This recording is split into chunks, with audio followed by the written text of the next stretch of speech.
안녕하십니까. 강교수공학과 김현수 교수입니다. 오늘은 파동광학 1주차 3차 시수업을 시작하도록 하겠습니다.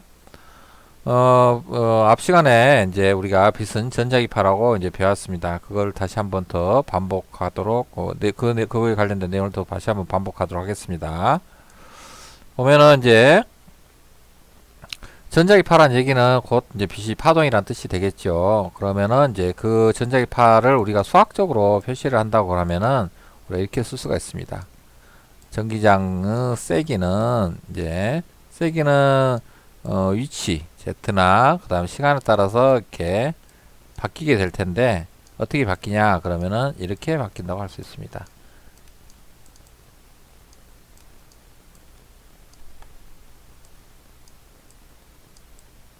이런 식으로 이렇게 수학적으로는 이렇게 쓸 수가 있습니다.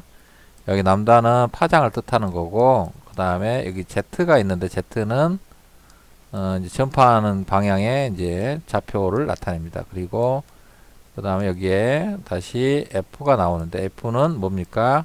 앞에 정의했던 것처럼 주파수, 진동수에 해당됩니다. 그리고 이거 시간 추가로 여기에 이렇게 임의의 상수 이렇게 쓸 수가 있겠습니다.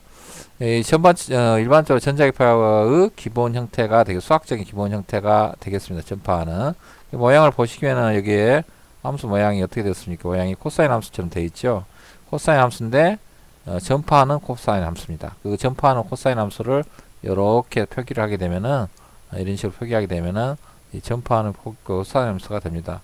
여기 보면은 이 지점을 한번 관찰해 보겠습니다. 이 지점 관찰해 보면 어떻습니까? 이 빨간색이 커졌다, 작아졌다, 커졌다, 작아졌다 하지요. 커졌다, 작아졌다 하는데요. 여기 지점은 어떤 점 Z 이꼬로 어떤 점일 겁니다. Z 이꼬로 뭐 이렇게 L인 지점이든지 뭐가 되겠습니다. 뭐 이해하기 쉽게 Z 이꼬로 0인 점을 할까요? 여기 Z 이꼬로 0.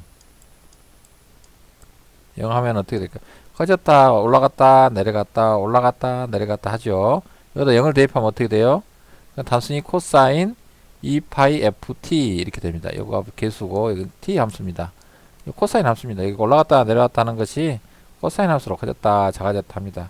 그리고 만약에 t 이퀄 제로일 때 때는 어떻게 될까요? 이거 정지화면이 되겠죠. 정지화면이 되면은 어떻게 돼요? 공간적으로 정지했다고 가정해 봅시다. 정지하면은 여기 정지하면 단순히 코사인 함수가 공간적으로 쫙 퍼져 있는 거죠. 이렇게 이런 식으로 요거의 함수만 이렇게 주어지겠죠. 그래서 근데 이거 두 개가 공간도 바뀌고 시간도 바뀌고 그러면 이렇게 이동하는 함수처럼 이렇게 되어집니다. 그래서 파동은 보통 코사인 함수로 이렇게 쓰고 안에 가로 안에 세타에 해당되는 부분에 이런 식으로 씁니다. 이게 z t 함수인데 앞에 개수들이 이렇게 남다분의 2파이 그다음에 요거는 2파이 f 이렇게 개수를 넣게 되면은 강속도가 c가 여기에 쓰여있는 람다 f로 주어지는 함수가 되겠습니다. 여기 이 람다 값은 여기서 실제로 이렇게 재봐가지고 이렇게 재서 이것을 재서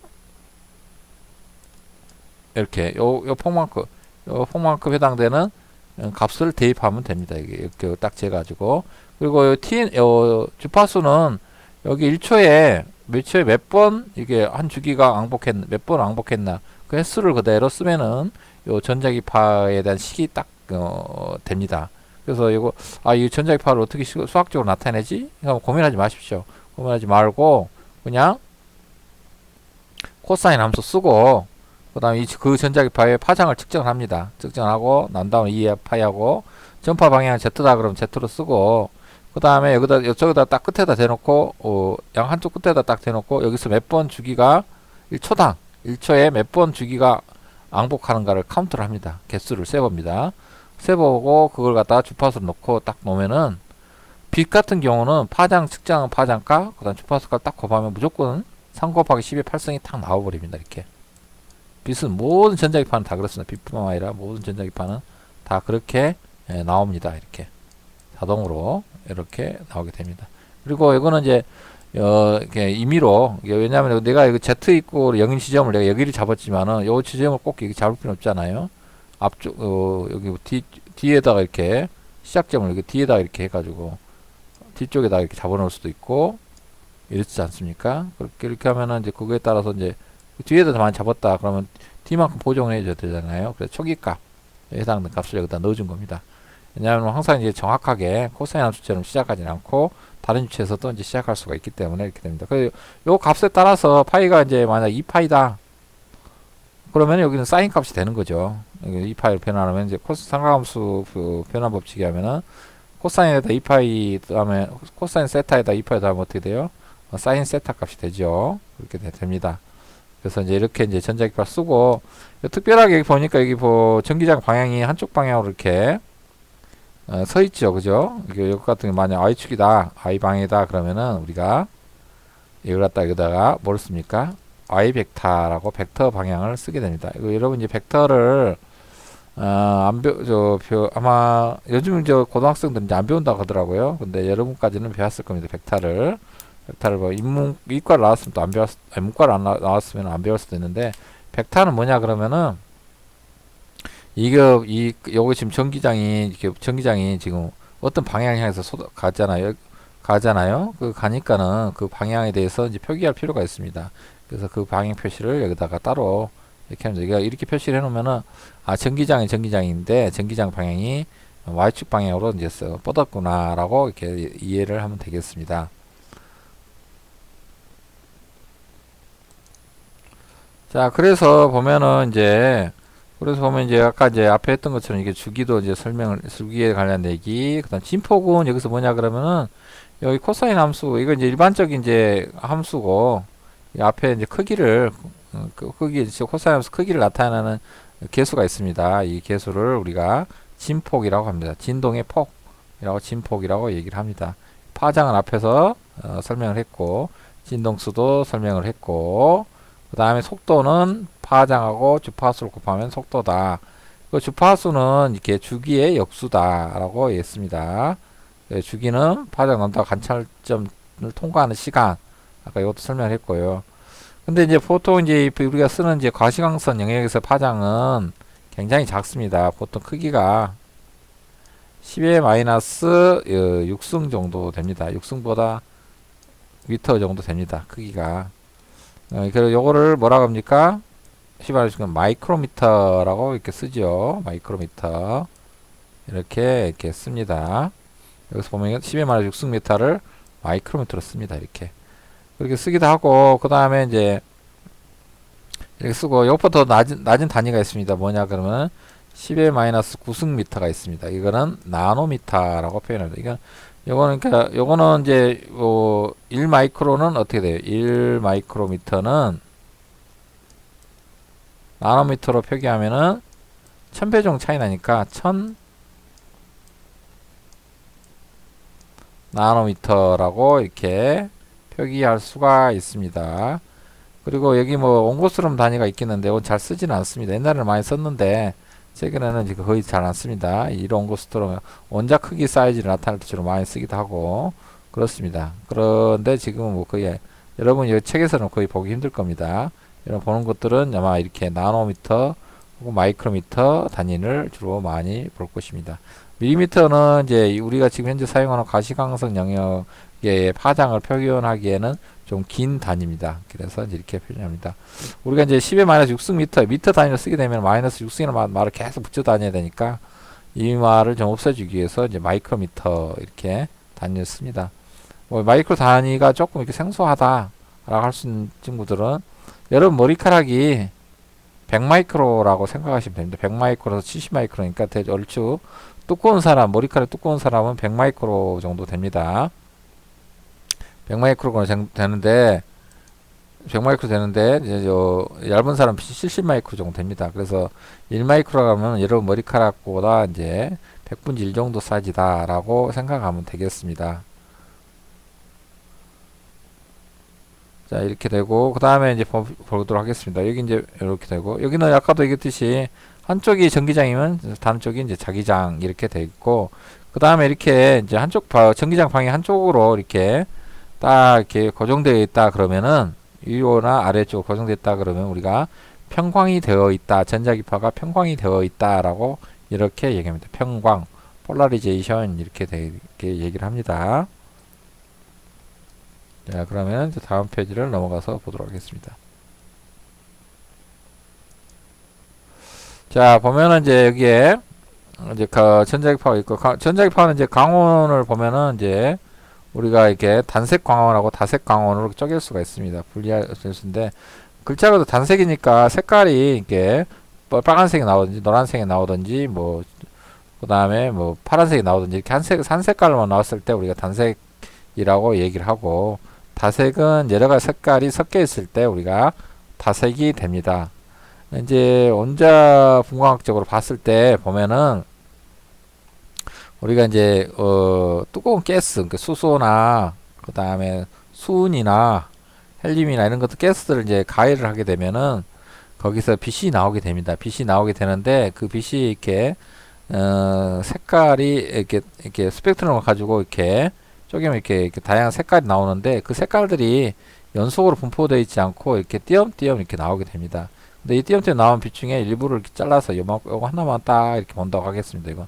이건 안 나오게 만들고요. 그랬을 때 우리가 이거 뭐라 그러냐 그러면은 단색 광원이다 라고 표현을 합니다. 그리고 이제 우리가 이렇게 백열전등을 갖다가 보게 되면은 백열전등 갖다 보면은 이것도 보면은 이제 스펙트럼 보게 되면 빨주노초 파란보가 다 나옵니다. 나오면은 이거는 다색 광원이다 라고 표현하는데 근데 이제 필터나 이런 걸 써가지고 만약에 이렇게 쭉 잘라서 노란색만 이렇게 나오게 만들었다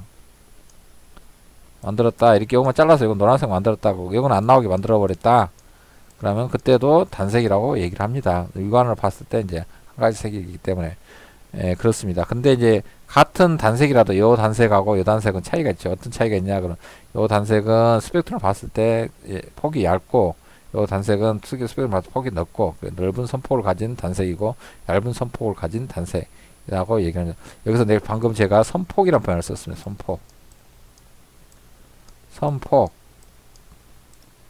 선폭을 이거 선폭 영어로는 라인 위디스라고 합니다. 라인이라는 게 선이죠. 라인 위디스 이렇게 이제 쓰게 되는데 보면 왜 이 말 썼냐 그러면 여기 보니까 어떻게 돼요? 스펙트럼 분포를 보니까 어떻게 돼요? 이거 어떻게 나왔어요? 줄처럼 한 줄로 나와 있죠. 그죠? 그 한 줄의 두께가 두껍냐 얇으냐 여기도 보면 요것보다는 요거에 더 두껍죠. 그죠? 그래서 이 이게 폭이 좁냐 얇냐 내가 여기도 마찬가지로 이렇게 어떤 필터를 통해 가지고 안 나오게 하고 이것만 나오게 했어요. 이 폭이 넓죠. 그죠? 폭이 넓죠. 그래서 선폭이 넓냐 좁냐 이런 말을 쓰게 됩니다. 이 말을 쓰는 것은 근거는 이 스펙트럼이라는 말을 우리가 스펙트럼이라는 말을 만들어냈기 때문에 이 말을 쓸 수 있습니다. 스펙트럼이라는 것이 없었다면은 스펙트럼 없었으면 이렇게 육안으로 봤을 때 가시적으로 봤을 때 이렇게 선처럼 안 보이겠죠. 그래서 선처럼 보이기 때문에 선폭 이런 표현을 쓰게 됩니다. 이게 그리고 여기 가스가 보면 이게 뜨거운 가스 같은 경우는 이렇게 이제 이런 이제 빛을 이렇게 단색으로 이렇게 방출하는 선 스펙트럼을 이런 것도 특별하게 선 스펙트럼이라고 합니다. 선만 나와 있는 스펙트럼이기 때문에 선 스펙트럼인데 요거는 연속 스펙트럼 이렇게 얘기를 하는데 근데 이 이 가스에다가 이제 가스를 차갑게 냉각을 시켰을 때 오히려 어떤 현상이 냉각시키면은 여기에 이제 백열전등이라도 쪼여주면 어떻게 되냐 그러면 오히려 이 가스가 아까 발광을 했던 빛을 냈던 위치에서 어떻게 됩니까? 오히려 흡수를 해버립니다. 이렇게 흡수. 검은색이 나왔다는 얘기는 뜨거우면은 이 빛을 내지만은 이게 차가우면은 오히려 반대로 흡수하는 현상이 생깁니다. 그래서 검은색이 이렇게 방출됩니다. 이렇게 되는데 요건 이제 그 강원 설명하고 이제 다른 건데 어쨌든 이제 참고로 더 가져온 건데 이렇게 될 수가 있습니다. 그래서 이제 가스라는 거는 우리가 원자들 같은 경우는 원자나 분자 가스들은 어떤 빛을 방출하기도 하지만 어떤 빛을 또 조건에 따라 흡수하게 돼 가지고 통과를 안 하기도 해주는 특징을 가지고 있습니다. 그래서 강원은 어쨌든 이렇게 단색, 다색 그리고 이제 단색의 대표적인 강원으로 레이저가 되겠습니다. 자, 그리고 이제 그 다음에 해야 될 게 뭐냐 그러면 이제 전자기파 측정 방법에 대해서 이제 하도록 하겠습니다. 측정법에 대해서 하도록 하겠습니다. 우리가 이제 전자기파 측정법은 이제 크게 두 가지로 이렇게 할 수가 있습니다. 이제 측정법보다도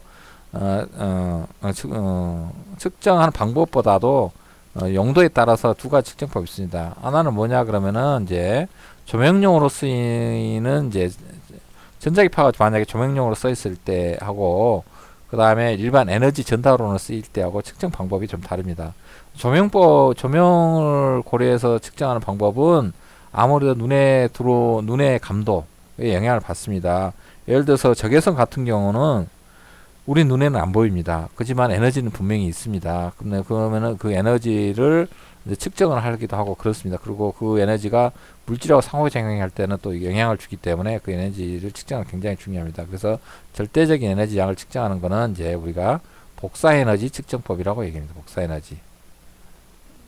복사에너지 측정법이라고 이렇게 얘기를 하고 이렇게 그리고 그 에너지 단위는 줄이 되겠습니다. 줄이 이거 되고 뭐 에너지 밀도다 그러면 단위 최적당 밀도란 말 자체가 최적당 어떤 양이기 때문에 물리량이기 때문에 최적으로 나눴을 때는 미터 세제곱 혹은 센치 세제곱 이렇게 될 수 있습니다.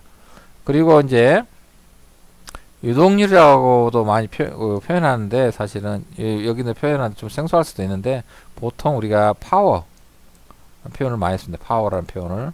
파워는 여러분이 많이 표현할 거죠. 이 파워는 뭐냐 그러면은 여기서 유동률이라는 표현을 썼는데 책에서는 여기 이제 파워는 뭐냐 그러면은 이 에너지가 1초 안에 얼마만큼 들어오느냐 초당 에너지를 갖다가 파워라고 그러고 그걸 단위를 와트라고 합니다. 단위를 와트.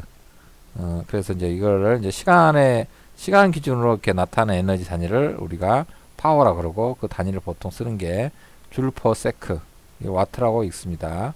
와트 초당 몇 줄의 에너지가 들어왔는가 와트라고 얘기를 합니다.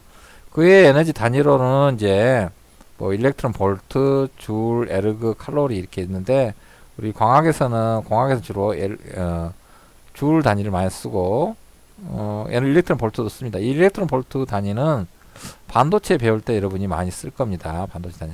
이거는 이제 아주 작은 에너지를 나타낼 때 너무 작기 때문에 에너지가 그래서 이제 사실은 1 일렉트론 볼트가 뭐냐 그러면 1.6 곱하기 10⁻19승 줄에 해당됩니다. 그래서 이 정도 작은 에너지를 다룰 때 이렇게 매번 이렇게 작은 단위를 이렇게 10⁻19승 쓰는 것보다는 이렇게 1 일렉트론 볼트 이렇게 써버리는 게 더 정수처럼 이렇게 어떤 소수점만 몇 개만 쓴다든지 이렇게만 할 수 있게끔 하는 때 씁니다. 그래서 이제 반도체에서는 이제 반도체 에너지 준위들이 있는데 반도체들 사이에 에너지가 이렇게 천이할 때 보통 일렉트론 볼트 단위로 천이를 하게 돼요. 미세한 양들이 이제 변화가 생깁니다. 그럼 그때는 이제 우리가 일렉트론 볼트 단위를 써가지고 뭐 이렇게 표시를 하는 경우가 많이 있겠습니다. 그래서 이거는 일렉트론 볼트는 작은 에너지 단위를 표현할 때 주로 쓰는 에너지 단위다. 그렇지만은 이건 언제든지 줄로 이렇게 환산할 수가 있습니다. 마치 뭐 같냐 그러면 우리가 미국의 길이 단위 인치하고 우리가 주로 많이 쓰이는 센치 단위 1인치는 뭡니까? 2.54cm 이렇게 바꿀 수 있듯이 이 단위가 이렇게 같은 에너지 단위이기 때문에 언제든지 이렇게 변환이 가능합니다. 그리고 또 에르그 단위가 또 있습니다. 이거는 이제 주로 NKS 단위라 그래가지고 킬로그램 하고 질량 킬로그램 그다음 길이는 미터 그다음에 초는 세크 초로 이제 나누는 거 이용해서 만든 에너지 단위고 에르그는 이제 그램 그다음에 센티미터 그다음에 초를 이용해서 만든 에너지 단위입니다. 그래서 10의 7승 관계가 있는데 이것도 이제 거의 안 씁니다. 이거는 생각하지 않아도 됐고요. 생각 안 해도 될 것 같습니다. 그리고 칼로리 단위가 있습니다. 칼로리는 열량 표시할 때 이제 많이 나는데 뭐 다이어트 하는 사람들, 식품할 때 뭐 칼로리라는 단위를 많이 사용을 합니다. 근데 1칼로리는 4.2줄에 해당되는 값입니다.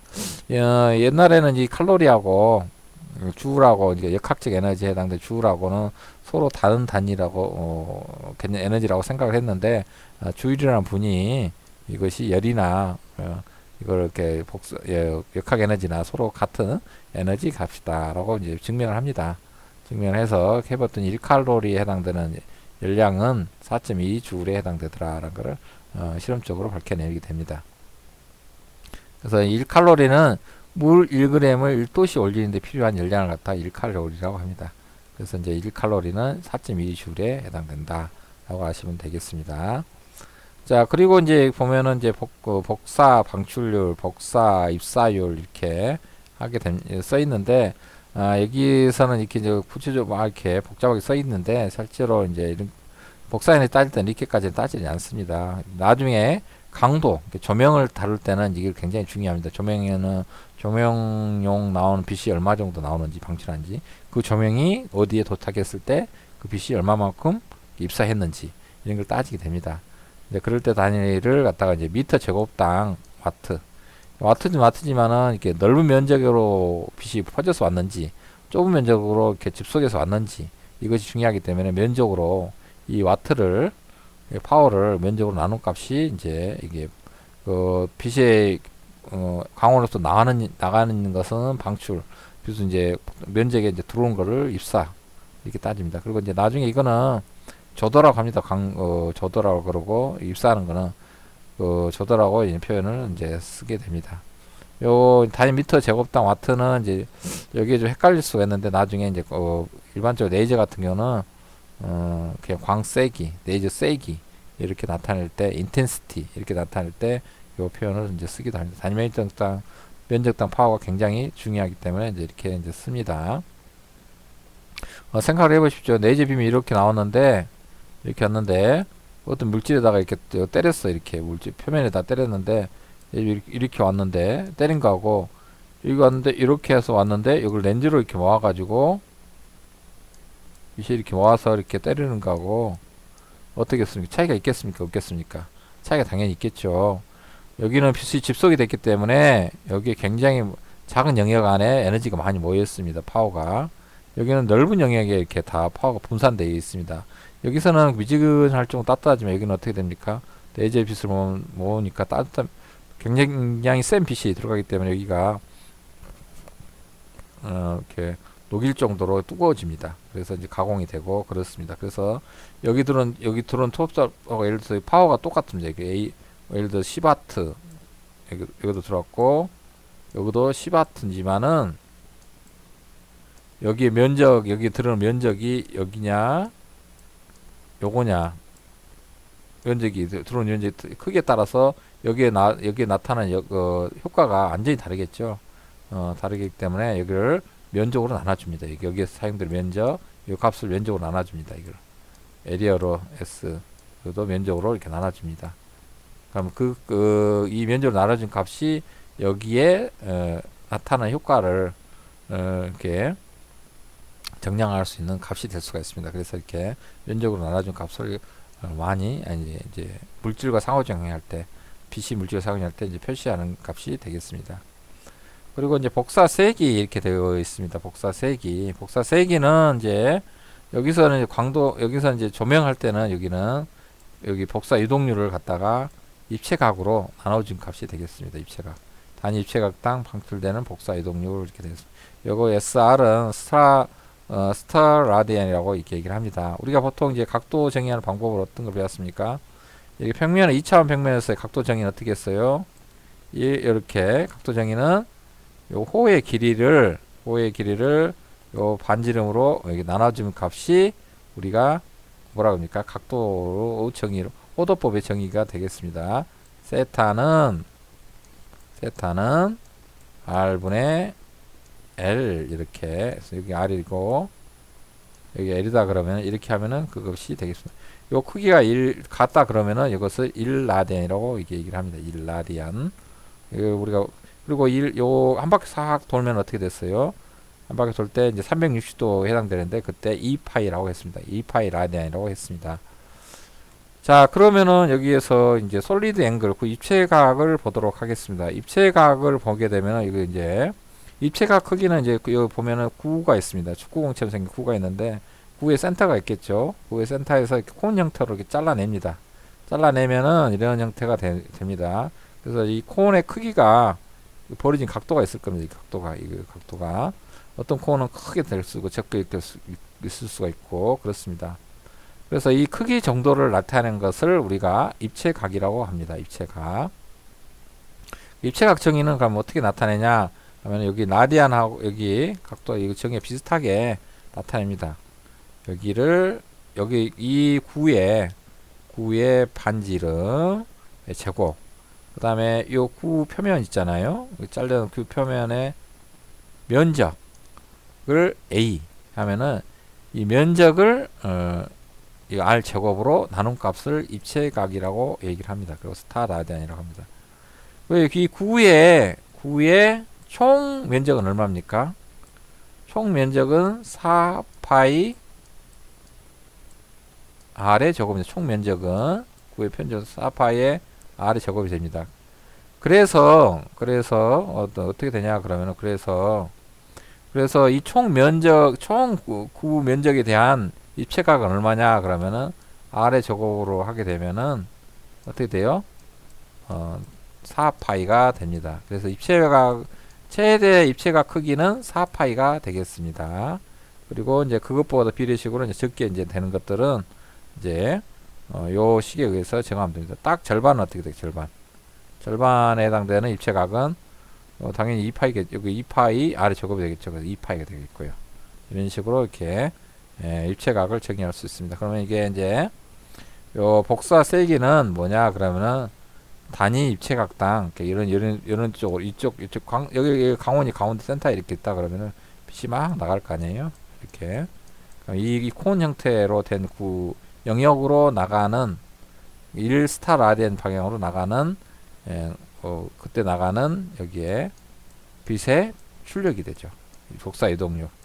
이것이 이제 복사 세기에 해당이 되겠습니다. 이렇게 정의한 값이 돼요.